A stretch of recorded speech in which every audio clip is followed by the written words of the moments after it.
د اکوړي مدرسه جوړېده د چاندې کټ پروت دی د افغانستان یو طالب د چاندې کټ ته ولاړ دی خلک چانده ورچوي دا ړومبی مدرسه جوړېږي مدرسې په چاندو جوړېږي توجه چانده د نوم نه اخلم هغه سړی اوس وفات دی د زمانې ولي ته جوړ شو بزرګ ته جوړ شو د اکوړي یو خان راغی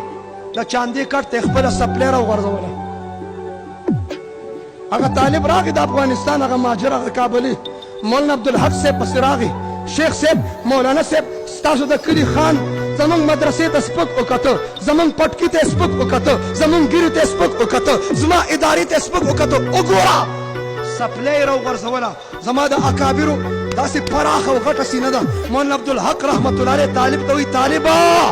د اکوړي په بازار کې موچي دي د اکوړي په بازار کې چمیار دي دا سپلۍ به ورکړي ورته وایي جدا جدا پرزې کا تلې وله جدا کا پټې وله جدا کا چڼیاو ورله جدا کا سپلۍ چې وشلېږي د بلې سپلۍ چڼیاو پکې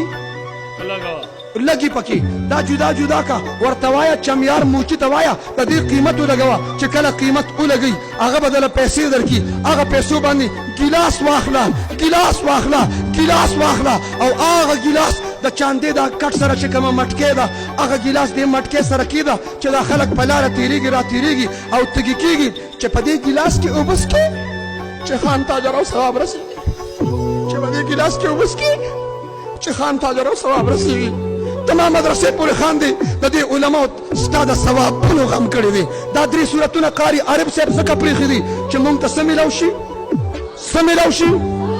خان چې خبر شو د دې مدرسې پورې خاندمه هدی سره زما د ثوابونو غم دی را منډې کړه د مولانا عبدالحق رحمت الله علیه په قدمونو کې را پرېوته معافي وغوښته د دارالعلوم حقانیه په بنیاد کې د هغه خان سرمایه ولګېده د زمانې ولي ته الله تعالی جوړ کړ وایه دا ټول اجر او ثواب د هغه خان په کاته کې لیکل کېږي که نه لیکل کېږي